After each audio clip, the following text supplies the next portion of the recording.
હું પોરબંદર થી આવું છું.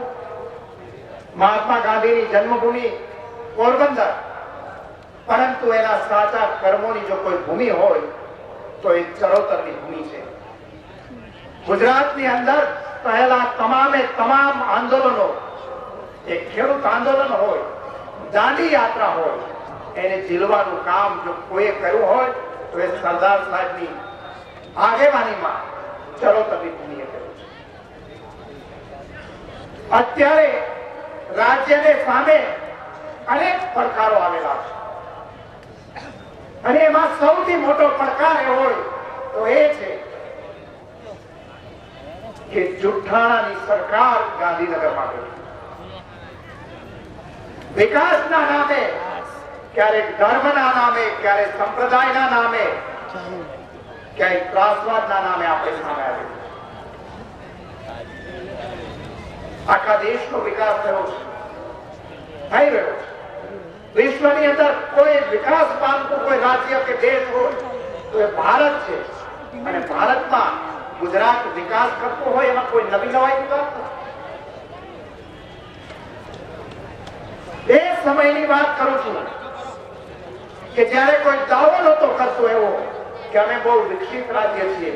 એ વખતે પણ ગુજરાતની અંદર 182 જીઆઈડીસી ઇન્ડસ્ટ્રીયલ એસ્ટેટ ગુજરાતમાં બનાવવાનું કોઈ કામ કર્યું હોય તો એ કોંગ્રેસની સરકારે કર્યું છે. ભાજપની સરકાર 17 વર્ષથી શાસન કરે છે, માત્ર 2 જીઆઈડીસી બનાવી છે, માત્ર 2, અને 182 જીઆઈડીસી માંથી 57,000 ઉદ્યોગો આજે બંધ પડેલા છે.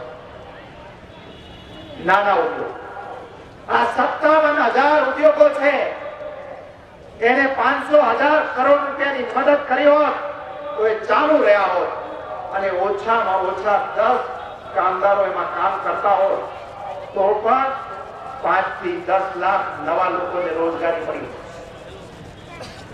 પરંતુ નાના ઉદ્યોગોમાં એમને રસ નથી.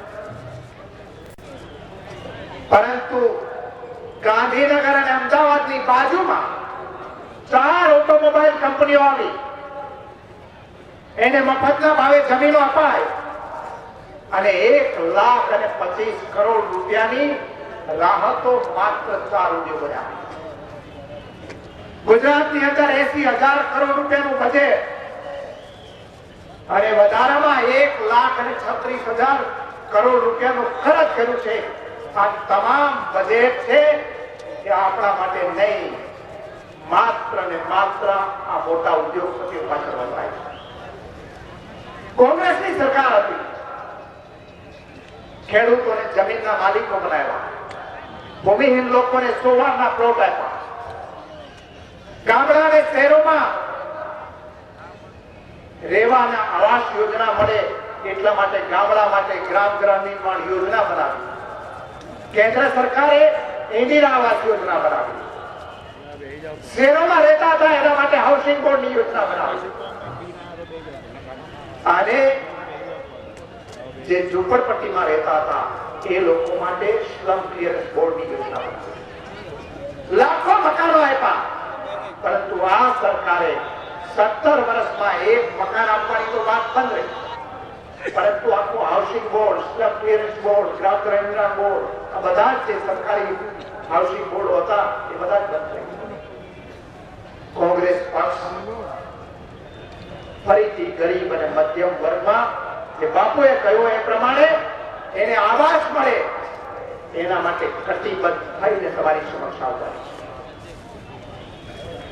નાના ઉદ્યોગો બંધ થયા છે કે ચાલુ થાય એટલા માટે કટિબદ્ધ થઈને તમારી સમક્ષ આવતા. ખેડા જિલ્લો છે,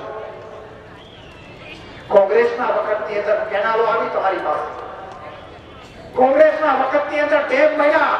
મારે આપ સૌને પૂછવું છે, 17 વર્ષમાં ભારતીય જનતા પાર્ટીએ એક નવો ડેમનું ખાતમુહૂર્ત કર્યું છે ખરું? તો કે નહીં. બોરીબંધ બનાવ્યા. કેટલા? તો કે 2 લાખ બોરીબંધ બનાવ્યા. ઓગસ્ટ મહિનામાં બાંધ્યા અને સપ્ટેમ્બર મહિનામાં ધોવાઈ ગયા. 109 કરોડ રૂપિયા ભેગા થઈને ખાઈ ગયા, બધા જ ભેગા.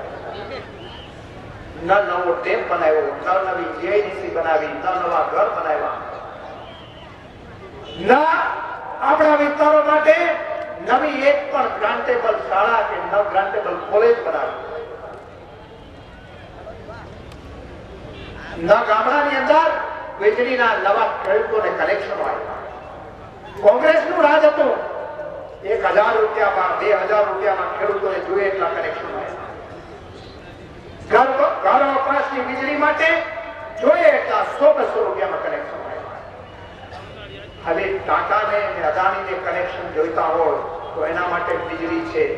ખેડૂતોને જોઈતા હોય તો 57 તાલુકો તો એવા છે કે એને વીજળીના કનેક્શન માટે અરજી જ નહીં કરવાની, અને બાકીના છે તાલુકા છે એની અંદર આજે 5 લાખ ખેડૂતો છેલ્લા 10-15 વર્ષથી રાહ જોઈને બેઠા છે કે વીજળીના કનેક્શનો અમને મળે. 5 લાખ. અને ડાંગના તાલુકા જે 57 તાલુકા છે એમાંથી તો કોઈ અરજી નહીં કરવાની. ખેડા જિલ્લાની અંદરના 10 તાલુકામાંથી 3 તાલુકા, કપડવંજ, મહેમદાવાદ અને કઠલાલ, ડાંગ તાલુકા, એમાં કોઈ અરજી નહીં કરવાની. અને બાકીના તાલુકા છે એમાં 4000 ખેડૂતો વીજળીના કનેક્શનની રાહ જોઈ રહ્યા. આપણા બાળકોને ભણવાની વ્યવસ્થા નહીં, આપણા બાળકો ભણી અને બહાર આવે તો એને નોકરીની વ્યવસ્થા નહીં. 8,55,000 જેટલા શિક્ષિત યુવાનો છે એ ત્યારે બેકારીના ખતરમાં મુકાયા છે. નવી નોકરીઓ નહીં, નવી ગ્રાન્ટેબલ શાળાઓ નહીં, નવા મકાનો નહીં, ખેડૂતોને વીજળીના કનેક્શનો નહીં, નવી એસટી બસો નહીં. અને એસટી પાસ હોય, આપણે ક્યાંક કોકના ખરખરાને કામે જવાનું હોય, કોકના લગ્ન પ્રસંગમાં જવાનું હોય, રાહ જોઈને બેઠા હોઈએ તો કે આજે બસ નથી આવવાની. કારણ શું? તો કે મુખ્યમંત્રીની રાજકીય જાન નડિયાદમાં જુદી છે એટલે આજુબાજુના 5-6 જિલ્લાઓની જાનો બધી એની જાતમાં પહોંચી જાય, એક પણ જગ્યાએ રહેવાનું. તો આ સરકાર કોની છે? તો કે કરોડપતિ ને ઉદ્યોગપતિઓની સરકાર છે. આપણા માટે કશું નહીં. જેમ સિદ્ધાર્થભાઈ વાત કરી કે તમારા માટે માત્ર ઉત્સવો, નરેન્દ્ર મોદીના ફોટો અને એના ભાષણો સાંભળીએ, ફોટા જોઈએ અને વધારેમાં વધારે અહીંયા આવે તો બસમાં બેસીને ત્યાં જઈએ, એ સિવાય આપણા માટે કશું રહેવા નહીં. મેં કહ્યું એમ 80,000 કરોડ રૂપિયાનું બજેટ અને 1,35,000 કરોડ રૂપિયાનું ખર્ચ, આ બધું જ ઉદ્યોગપતિને ચરણે નાખ્યું.